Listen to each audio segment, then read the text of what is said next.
Okay, welcome back to part 17? I think it might be 17. I'm not really sure. Really, I couldn't believe that I would ever worry that much about a single bottle of beer. I think I read that. My bad. Like I was back in high school. It's a good thing it's safe now. Even if somebody finds it, I'll claim that it's not mine. I could always think of a suitable excuse for my enormous experience. Last place to go. For flour, right? If every other place on the cake ingredient list made at least some sense to me, then flour from the library made none. I thought hard about who would put it in the library and why, but couldn't find any sane explanation after all. Given Zhinya's harsh nature, I'd better knock first. Open. Zhinya peered at me closely from behind her glasses. What do you want? Don't think anything weird, but I don't want to look like an idiot and decide to explain things carefully. I need some flour.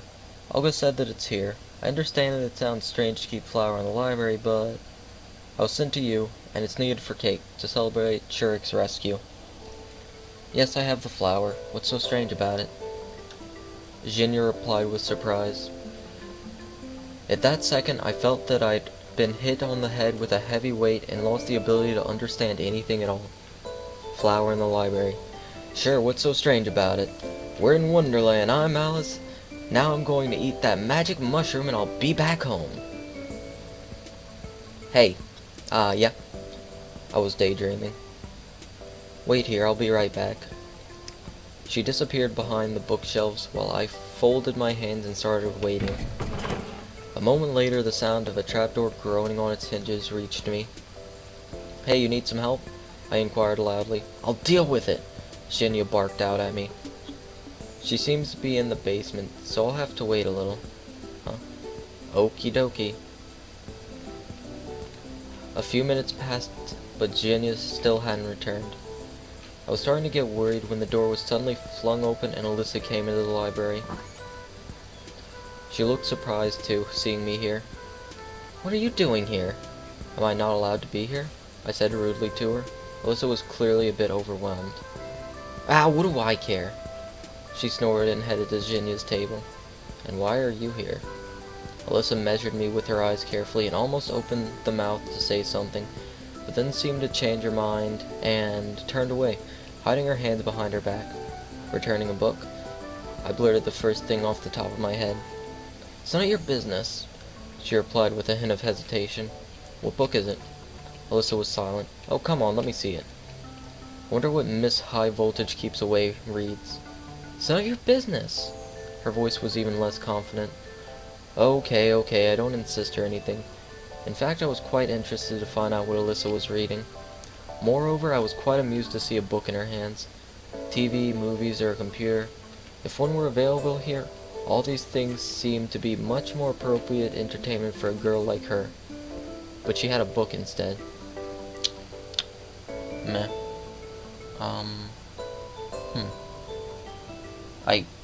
I've seen the book, but I guess you guys haven't, so. My curiosity won. I struck at the right moment when Alyssa was looking away from me and snatched the book. Ouch! She screamed. In the following second, her face took on such an expression that it made me question my decision. If I'm about to die, at least I will know what for. I held a copy of Gone with the Wind in my hands. That was the same book that Lena was reading that evening on the beach. I was so astonished that I completely forgot about my imminent death. Is it interesting? Yeah. Alyssa answered without any enthusiasm, blushing. Okay then. I handed the book back to her. Alyssa threw it on the table and left the library quickly without looking at me. So human things aren't alien to her. In the end, she too is a girl. After a quick review of everything that just happened, I concluded that there was actually nothing that strange. Finally, Zinya's deep groan rang out, reaching each and every corner of the library. Grab it! I passed by the bookshelves and beheld the perspiring librarian sitting near the trapdoor leading into the basement with a small sack next to her. Well, they might have some sort of a storehouse down here. Thanks. I took the sack and left the library. Thank goodness it wasn't too heavy, so I carried it down to Olga's cabin without too much effort. Finally, it seems that everything had been collected. I took the handcart with sugar outside and put the sack with the flour in it, followed by the 2 baskets of strawberries that somehow fitted in between. And the beer was hidden under my shirt just in case. The day was coming to its end, so I had to hurry, as cake itself will need some time to bake. Of course, I'd rather enjoy laying down, closing my eyes and getting a decent sleep, but I just couldn't let Olga down. Indeed, after all the trouble I'd gone to, I even felt personally responsible for the success of this event. Coming to the square, I stopped for a moment to catch my breath. It wasn't that the cart was heavy, but it wasn't that the cart was that heavy. It ran smoothly without any noticeable effort required. It was just that any physical exertion caused pain to me now, both a physical and mental one. I sat down on the bench and closed my eyes for a minute. What's that? I didn't really give a damn who it was. Probably just a fellow pioneer girl taking an interest in an unfamiliar companion in distress. What are you talking about? I asked her tiredly. She didn't reply. Those are the ingredients for a cake. Do you like cakes? I don't know. What, you've never tried cake? I don't know. Obviously, the girl didn't get what I was talking about, but it didn't surprise me at the moment. I wasn't really interested in the conversation. I was so tired that I had zero intention of classifying external distractions and tagging them as either common or uncommon. I see. Come down to the canteen later and have a bite. Really? Really? And what are they made of? What? I asked indifferently. These. Cakes. Well, some flour, some sugar, various fillings. Now that's a strange question. Doesn't she know what cakes are made of? And you have it all here? Yeah, sort of. And sugar? And sugar. Could you lend me a little? What for? I thought it was over the top. A sudden gust of wind made me grab the cart instinctively and open my eyes. However, nobody was there. Am I daydreaming? I noticed, though, that the sugar sack was untied and a small heap of it had poured out. Could it be that she was scared by the wind and ran away? Having fixed the sack, I got up from the bench and continued on my challenging strawberry way. There wasn't a single person near the canteen. No wonder, dinner was still an hour away. I brought the handcart to the rear exit and handed the foodstuffs to the camp's cook.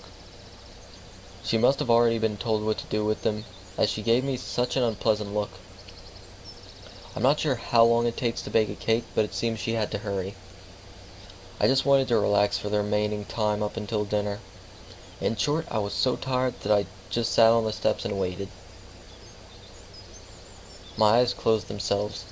I guess I got so tired throughout the day that I didn't even notice how someone came up to me until they patted me on the shoulder. Hi. Miku was standing before me. Yeah, I didn't need a mirror to imagine the expression of skepticism and annoyance on my face. Oh, excuse me, I must have interrupted you. No problem, I was just sitting here. Oh, all right then. Miku beamed with a smile. I was just coming to dinner. I thought that it's time already, and then it appeared to me that it's too early, but I decided to check just in case. Maybe it's not me who's mistaken, but the clock is. Well, not the clock. Clocks can't be mistaken. It's just that I misread it. She seemed to be ultimately confused now and fell silent. It's still about half an hour before dinner. Oh, that's great. Then I'll sit here and wait with you if you don't mind. Frankly speaking, I do mind. You know, I have some matters to attend to. I stood up and quickly left without saying goodbye, ignoring Miko as I always did, while she screamed something after me. A minute later, I got to the square and sat on the bench, with the firm intention of finding a quiet and safe place here to wait for dinner. I think this is the first time in the last 4.5 days when I felt like this. I wasn't just irritated because of some insignificant details, but indeed I was really angry. I've completely stopped caring about where I am and why I'm here. I don't care about how to get out of here either. What's driving me mad is that I always have to carry out some stupid task given by our camp leader. It's always me who gets into stupid situations and sometimes even ends up looking like a clown. If all of this is some alien trick or a plot of the universal mind, they better consult with their psychiatrist. I gritted my teeth and clenched my fists. And most annoying thing is that everything that happens seems to happen by itself somehow. I'd be happier not having to carry around bags of sugar that weigh a ton, but I had no choice at all. I mean, any other option would lead to much worse consequences than a muscle strain or hurt pride. Who are you angry with? Yolanda was standing in front of me and smiled slyly. Nobody, really. I answered absently, but my fists gave me away. Just like that. Okay, it's up to you. You better tell me. Why did you run around the camp the whole day with some kind of bags? I had to. I've replied reluctantly. I guess it was food. Maybe it was. Yolanda was about to say something, but at that moment the bell rang, calling the pioneers for dinner. Bet we could have enlisted Yolanda's help. She doesn't seem like she does much, other than run around. I sighed to relief and quickly headed to the canteen, leaving Yolanda behind. Semyon, thank you very much. For what? The camp leader gave me a friendly smile. For the cake, of course. Sure. It was at that exact moment that I understood the true meaning of saying, keep your thanks to feed your cat. You didn't tell anybody? This ought to be a surprise. Yeah. That's my boy. And now off you go to dinner. Olga waved her hand, pointing at the canteen. I stepped through the doorway slowly and stared to look for a free place. It turned out there were plenty today, so I got the chance to eat all alone. There was fish with mashed potatoes for dinner. What misfortune, once again, I'll be left half hungry. And didn't we have fish for lunch? Is it a fish-only day today? Having pushed my plate with the fried sea dweller away, I laid my head on my hands and closed my eyes. But soon somebody came up to the table. Hey, are you alright? I'm fine, I replied without changing my position. Just tired? Yeah, a little. That's bad. Slavia said it seriously, of course. You remember that we were going for the hike after the dinner, don't you? Have you prepared everything? What? Where? I opened my eyes and lifted my head up instantly. Lena was standing by Slavia. The hike. She was surprised. Didn't you know? No. I put my head down on the table and covered it with my hands.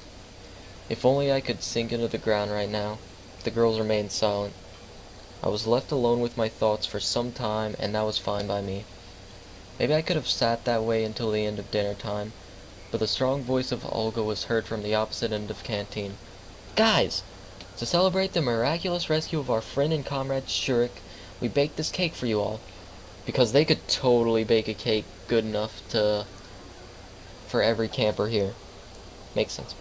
I lifted my head idly and looked towards the camp leader, but couldn't see anything beyond the pioneers' backs. Just a second, and nothing about me. Nothing about me rescuing Shurik or gathering the ingredients for the cake. As if that's how it ought to be. Well, it would be wrong to expect anything else from our camp leader. Let's go, or we won't get our share. Slavia smiled. Let's go. Lena agreed. Yeah, sure. I got up reluctantly and tagged along behind the girls. As we approached the crowd of pioneers, Olga was just putting the cake in the center of the table. And now? The camp leader wasn't able to finish as Yolanda rushed out from the pioneer crowd and dived into the cake. Yeah, that cake definitely couldn't be used for more than, like, 2 people. She managed to nibble it a few times before she pulled away. Did read this, right? I think so. She was kicking and screaming. I stared blankly from the outside at all the drama. Alyssa smiling, Lena picking up some cream with her finger, all the furious pioneers around. I felt completely out of place here. I thought that if I closed my eyes now and opened them again, here I am, back to the safety of my apartment in front of a computer. I blinked, but nothing changed. Only the noise and the confusion became sharper. Yolanda, that's the limit. I just... Well, in fact, behaving like this is a bit over the top even for her. Shirk broke into the conversation. Or is it a court-martial? Please, Olga, since the cake is celebrating my return, it's no big deal. He hesitated. It doesn't matter. The camp leader turned to Yolanda. And you! Today I'm going to punish you to the fullest extent, so you'll behave next time. Ah, whatever. She snorted and turned back. You won't be going on the hike with us tonight. As if I wanted to. Was more than willing to switch places with Yulana and skip the hike instead of her, but who knew? If I'd guessed beforehand, I'd have been the first one to go berserk and smash the damn cake. After a couple of minutes of confusion, the pioneers started to disperse. You have to get ready too. There will be a lineup at the square in half an hour. I looked straight into the eyes of the camp leader, trying to express my attitude non-verbally, but it seems that I failed. Don't be late. Yolanda was sitting at the table when I approached her on my way to the exit. So, why'd you do it? She looked very upset. But you had a right to be so. I wanted to. Yolanda replied abruptly. So you're happy now? Of course I am. And you, good luck with your hiking. She smiled mischievously, sprang up, and rushed out of the canteen. Well, a little bit of luck wouldn't hurt. Walk and you shall reach. It was exactly this proverb that kept whirling in my head all the way down to the camp leader's cabin. Somehow I just couldn't manage to argue, to pretend that I'm sick, or to just skip it without a reason. The events of this day taught me submissiveness, although sometimes whatever was happening made no sense to me. As I walked in, I had a thought. Well, in fact, how should I get ready? Clothes? I only have an overcoat and a pair of jeans. Anyway, I forgot to ask whether it's going to be an overnight hike or not. Couldn't think of anything better, so I grabbed the sweater that I had on me when I'd arrived in the camp. The night might be frankly chilly, and shuffled slowly off to the square. All the camp was already there, although it was about 10 minutes before the time Olga had designated. I settled down near the edge and waited patiently. Night was falling. If viewed from the outside, what a fairly comical picture we would make. A crowd of pioneers lined up out of sheer habit, like they were awaiting a silent command from the bronze Jinda. And all this happening in the scarlet rays of the sunset. And there he is, waving his hand and screaming, "Attack!" as roaring soldiers with red neckerchiefs charge into the battle against some ghostly enemy. But Olga showed up and started to talk instead of Jinda. It seems everybody is here. Great! I was so tired today that I couldn't even think about anything, so I ended up just listening to the camp leader. Now today we'll go hiking. It is essential for every pioneer to be able to come and rescue his comrade, to offer a helping hand in an hour of need, saving them from a hopeless situation. We have to learn to do all these things better, together. A whisper that ran through the pioneer crowd suggested that most probably this truly epic expedition would end up in a clearing in a forest several hundred feet away from the square. Somehow, I thought so too. Bah. We'll walk in pairs, so if you haven't chosen a partner for yourself yet, now's the right time to do so. Pioneers quickly caught on to the idea and started to match in pairs. Looked like I was the only one without a partner. Slavia was enthusiastically discussing something with Olga, Lena was with Miku, Electronic was of course with Shurik. Well, it might not be a bad idea to go alone after all. Semyon! The voice of the camp leader pulled me out of my thoughts. I went up to her reluctantly. I see that you haven't found a partner. Seems like it. Then you'll go with Zhinya. She's alone too. I was struck with that special kind of despair that only a true loner can experience. I have experienced that many times, Semyon. Fear not, you are not alone. So it appears that I'm left with this prickly librarian that I wouldn't risk spending a couple hours with even if I was paid for it. Although we both seem to be in the same boat now. I slowly approached Zhinya. Well, I guess we'll be going together. She looked up at me. Don't you even think that I'm glad? Don't be a tsundere. I couldn't even like you if you were one, said Zhinya seriously. Why on earth should you feel glad? I asked naively. Never mind. It would be much better if you just shut up. Couldn't get any better than this. She turned her back to me and followed the other pioneers. I still haven't seen any special reason to walk in pairs. Anyway, we were walking on the well-trodden forest trails, and it would be quite difficult to get lost here even if I wanted to. Moreover, while we'd already been hiking for half an hour, we weren't rushing into the depths of the forest trying to face all the dangers that could test our courage and harden our pioneer spirits, but instead we're just walking around in circles. However, if we take into account that Olga was our chief, this hike could be compared to the Hobbit's march from the Shire to Mordor. Ah, what a great reference. Just as Zhinya insisted, I was following her at a distance in silence. The librarian seemed to be perfectly okay with it. Hey, don't you know when we'll reach our destination? Our what? The place where we'll settle down and set up camp. The whole point of this hike isn't to set up camp, but the hiking itself. You don't get it. Yeah, it seemed that I didn't understand a thing about hiking. I guess you're right, but still. I don't know, she replied sharply and quickened her pace. I caught up with her and asked, Listen, why are you always so... I was about to say mean, but stopped short. I haven't done anything bad to you, and I'm not going to. She glared at me in surprise. Always so... what? Well, unsociable, kind of. Or is it something about me? Oh, cut that stupidity out already. As you wish. I decided not to start a conversation with her for the rest of the hike. At last, Olga decided to end this Sisyphean toil. Blech. I'm gonna end the part there. Thank you guys for watching, and I'll see you later. Peace.